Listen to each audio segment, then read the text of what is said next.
Saya pengen nanti sharing dengan, saya percaya, saya mohon maaf, saya lebih percaya anak muda daripada orang. Melihat perkembangan anak muda saat ini, khususnya di Bojonegoro ini, gimana Pak ya? Setiap generasi punya tantangan, punya peluang yang berbeda. Jangan ditakutkan, digital datang. Ya. Justru itu saya selalu mengatakan selamat datang era digital. iya. Dan harus dikuasai. Ah, Jangan sampai jadi korban digitalisasi. mulai dari teknik Pak ya, sampai kebudayaan, sinkronnya gimana Pak itu? Kalau kita bicara katakanlah teknologi Indonesia, Ya. ya harus teknologi yang berbudaya Indonesia. Ngomong budaya bukan hanya seni, kriya, seni itu ya. Tapi lebih lagi bagaimana secara mendalam, intrinsik mempengaruhi pola kita. Jangan kita jadi orang lain. Itu aja ya, otentik. Jadilah diri sendiri. Nah, kenapa memutuskan untuk kembali ke Bojonegoro gitu?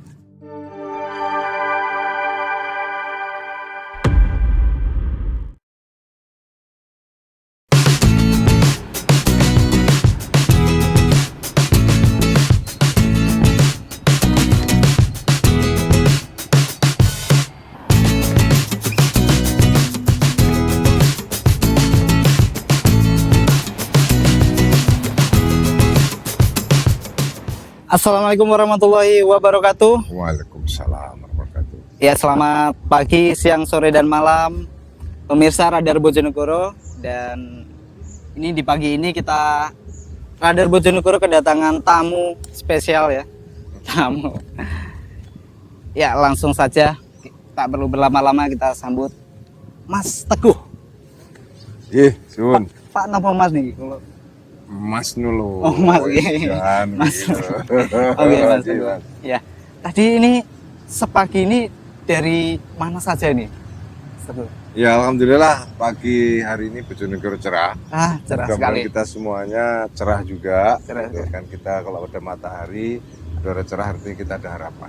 Nah, gitu. Mudah-mudahan kita punya harapan yang baik. Dan Iya, tadi amin. pagi saya memang tadi belum sempat olahraga pagi-pagi, tapi saya kebetulan ada diminta Metro TV untuk salah satu yang diminta komentar mengenai kebudayaan dan etika tadi pagi di Metro Prime Time pagi. Lalu habis itu diajak teman-teman tadi sepeda sebentar. Sepeda. Ya, ini Kues ke sini ya. sebentar aja ke sini. Oh iya. Itu udah pagi. Sangat mencerminkan Mas sangat muda sekali. Dan apa?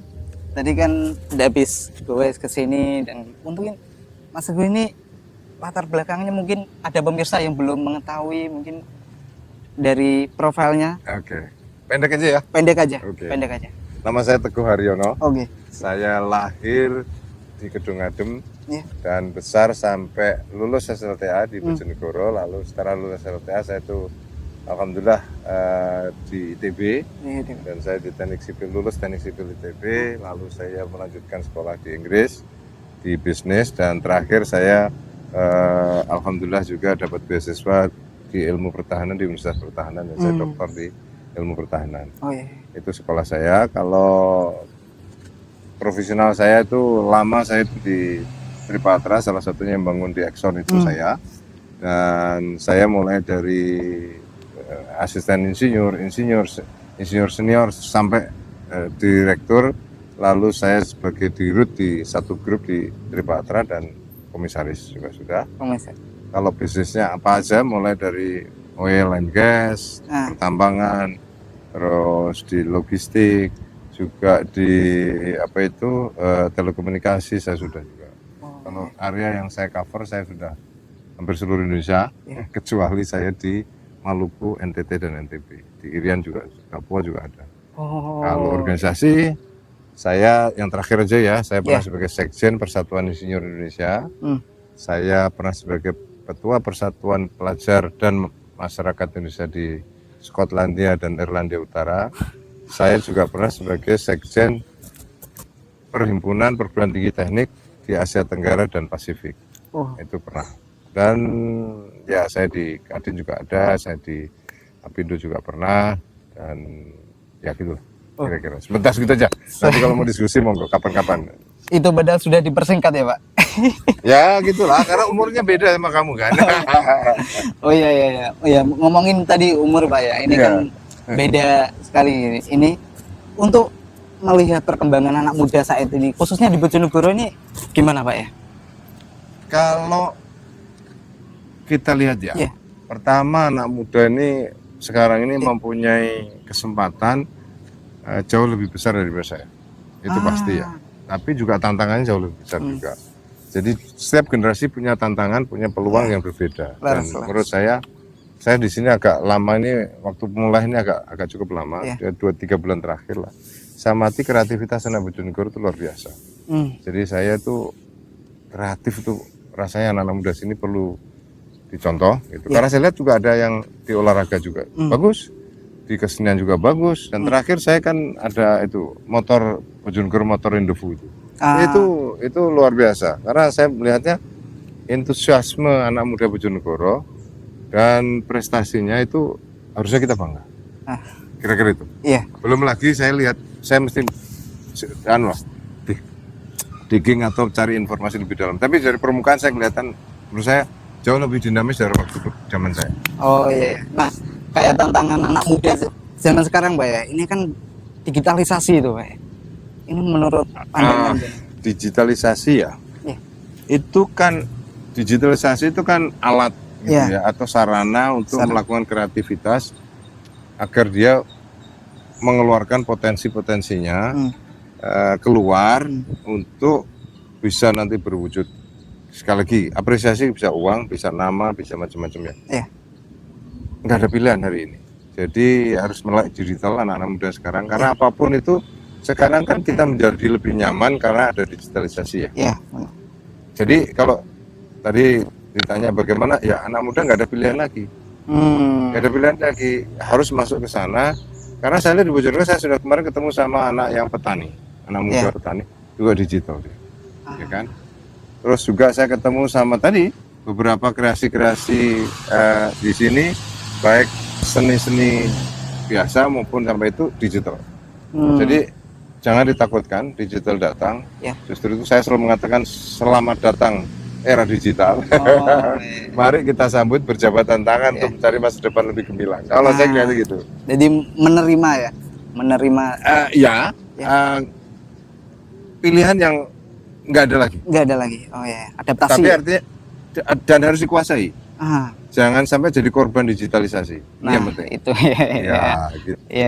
Mungkin sekarang makin luas ya digitalisasi, terus ada disinformasi apa. Nah, itu yang saya bilang. Jangan jadi korban, salah satunya adalah kita harus juga mempunyai referensi atau library atau perpustakaan dalam diri kita sendiri, sehingga kita bisa menyaring ya kan mana-mana informasi yang benar-benar betul, yang bisa bermanfaat atau sekedar hanya menghabiskan waktu, apalagi menghabiskan pikiran dan hati anak muda. Itu penting Mas. Kalau menurut saya. Oh iya, kembali ke awal tadi, jadi kan tadi kan dari pengalamannya sudah nasional sampai Asia. Ya, alhamdulillah. Internasional lah Bang. Dan kenapa memutuskan untuk kembali ke Bojonegoro gitu? Ini saya itu sebenarnya sudah katakanlah bukan apa-apa ya, umur saya juga sudah cukup. Saya tadinya sudah pengen jadi pandito ratu gitu.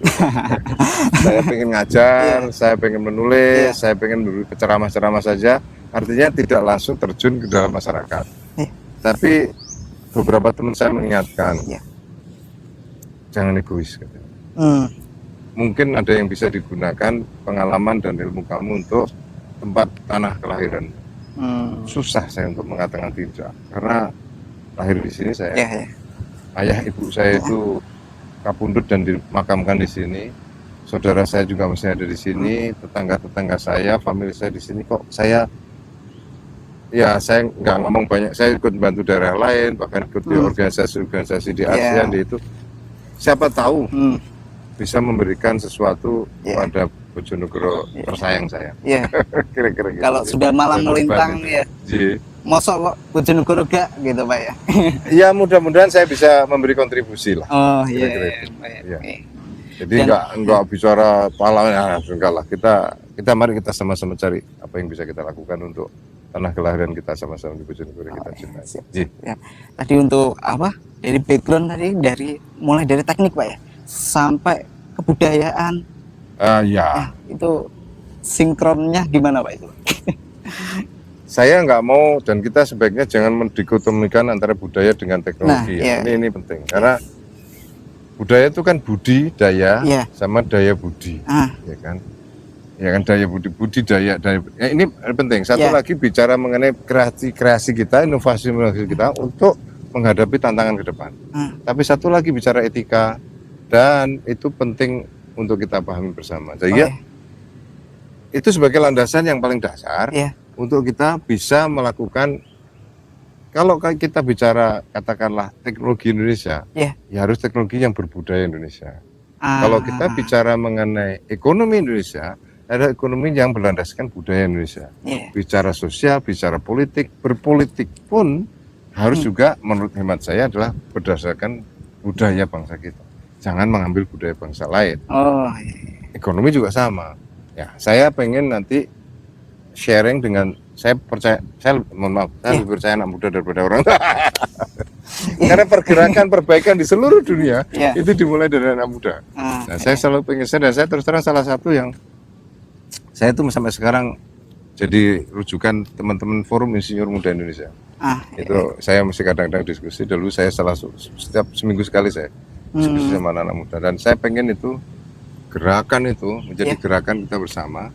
Karena kalau kamu nanya saya, kenapa pindah? Saya nggak pindah sebenarnya. Jadi dari teknologi, ya kan, saya juga Sekjen Persatuan Insinyur Indonesia, saya juga di ASEAN, di Asia Pasifik. Ada yang mendasar nih, yang kelihatannya mulai dilupakan oleh kita, termasuk saya. Maka saya pikir, apa sih dasarnya? Semua ini di Indonesia harus tumbuh dengan dari budaya ini. Budaya itu bukan sesuatu yang mati ya. Kira-kira itu. Jadi apa yang saya sudah lakukan di budaya nanti kita diskusikan kalau tertarik. Berarti kita pembangunan apapun itu bentuknya sesuai DNA kita Pak ya. Itu yang saya pengen. Anda sudah sampai ini masih ngomong DNA berarti stop. Wes mau Bojonegoro pancen top. Karena gini loh Mas. Jangan kita jadi orang lain. Itu aja. Jadilah diri sendiri. Karena yakin nenek moyang kita tuh sudah melakukan itu berulang-ulang, iterasi berulang-ulang sehingga sebenarnya adalah kita punya dasar, cuma dilupakan. Saya nggak enak sih ngasih contoh. Lidah kita ini lidah Indonesia gitu, ya kan. Tapi sekarang ini kita lebih senang karena apa? Karena budaya asing masuk. Sama terbayang nggak? Kalau nanti budaya luar itu masuk yang tidak sesuai dengan kita, tanpa sadar, pola pikir kita dipengaruhi oleh mereka. Paham nggak? Iya, paham. Bukan hanya nanti kalau sampean punya masalah kan cari referensi nih, rujukan. Karena sudah dimasukin sampai urat darah sampean. Akhirnya nyarinya rujukan sana, kebenaran akhirnya bukan kebenaran kita pakai kebenaran mereka. Yang saya khawatirkan begitu. Ujung-ujungnya malah nanti komplain pada bangsa negara sendiri. Saya khawatirnya untung-untung nanti komplain pada yang menciptakan bangsa dan negaranya lagi. Khawatirnya itu aja sih. Ngomongin budaya, budi ini tidak terlepas dari etika Pak ya. Nah, nanti kebetulan nih, nanti malam ini kan ada debat capres Pak ya. Debat capres. Mungkin untuk anak muda sekarang ini gimana Pak terkait budaya dan etika khususnya di Bojonegoro ini? Saya sekali lagi ngomong budaya bukan hanya seni kriya, seni itu ya, tapi lebih lagi bagaimana secara mendalam intrinsik mempengaruhi pola kita, ya kan? Saya kepengennya mengharapkan dan saya akan terus melakukan di sana anak muda mulai berpikir kritis, berpikir kritis, jangan melihatannya di depan yang kelihatan saja, lihat bagaimana rohnya, soulnya, semua kegiatan kita ini. Kalau nanti malam harapan saya mudah-mudahan ketiga, ini kan calon pemimpin kita harusnya sudah terpilih dari sekian juta, oleh sekian 3 pasang. Saya mengharapnya jangan terjebak kepada sesuatu yang terlihat kasat mata, tapi lebih dalam lagi. Itu kan nilai-nilai apa, lebih mendasar lagi etik kita tuh bagaimana. Kan kita nggak mau anak-anak kita nanti di depan sampai buang sepatu di keludak minta pembantunya, kan nggak gitu dong. Gak Bojonegoro banget Pak ya? Ya enggak lah. Dan saya terus terang senang sekali waktu kita mengadakan motor Bojonegoro Rendezvous itu. Ternyata anak muda kita sopan bos. Jangan selalu lihat wajahnya nun sewu kowe sampean nun sewu. Iya. Aku pakai langsung contoh Iya, aja lah. iya. Orang rambutnya dikuncir terus dianggapin nakal gitu. Ah. Itu belum tentu. Belum tentu Iya, salah, Pak. ono sing sopan ketok ono sajane gendol ning gure malah banyak. Mari kita melihat sesuatu jangan cuma di fisiknya saja. Mari kita lihat secara mendalam esensinya apa. Aku tuh pengen begitu. Dan anak muda Bojonegoro kreasinya luar biasa. Kreativitas itu wujud dia memahami budayanya, kultur dia untuk diekspresikan. Loh, kita nih mungkin sarana tempat yang mesti kita pikirkan ya. Iya. Mungkin ya. Karena kalau tidak jadi liar. Ah, Nah, saya mengharapkan siapapun yang memimpin Bojonegoro memberikan ruang kepada anak-anak muda itu untuk mengekspresikan kreasi dia agar dia tidak liar. Baik, ada wadah, Pak ya. Iya. Ada wadahnya. Oh, Saya tahu siap. sampean itu tiga duit timbang tiga duit tiga kesempatan pentas lebih senang sampean. Apa meneh dua-duanya? Nah, kenapa tidak dua-duanya? Bu? Kita punya APBN banyak, APBD Iya, banyak toh. iya, iya. Nah, aku ngomong ngono sama cepet ini. Ya, Oh iya, ini untuk apa ya, closing statement mungkin ya, kayak debat-debat capres loh, Pak. Closing statementnya mungkin bagi anak muda khususnya di Bojonegoro. Ya. Anak-anak muda Bojonegoro, kalianlah pemegang masa depan keluarga dan Bojonegoro. Terutama jangan lupa Bojonegoro menghasilkan tokoh-tokoh Indonesia yang luar biasa. Yakinlah kalian, yakinlah kita semuanya, kita paling mendasar, ayo bergotong royong. Ini paling penting. Karena kalau kita sudah hidup sendiri-sendiri, itu menurut saya saatnya kita nanti akan menuai kerugian sendiri. Jadi mari kita, istilahnya, mari bersatu kita teguh. Kalau tidak kita akan runtuh. Ya, terima kasih Mas Ye. atas waktu dan Siap. kesempatannya ini Ye. bisa bincang-bincang. Mungkin lain kali kita lanjut lagi. Siap. Saya senang kalau ngobrol apalagi dengan sampean yang yo rada budayawan sithik. Sithik, Maju Om. terus Mas ya. Sithik. Iya dong. Sampean harus terus maju ke depan Oh, ya. Siap, supaya menjadi salah satu dibanggakan Bojonegoro. Amin, amin. Ye. Terima kasih pemirsa Radar Bojonegoro. Terima kasih, saya Dani dan Mas Teguh pamit undur diri. Wassalamualaikum warahmatullahi wabarakatuh. Waalaikumsalam warahmatullahi wabarakatuh.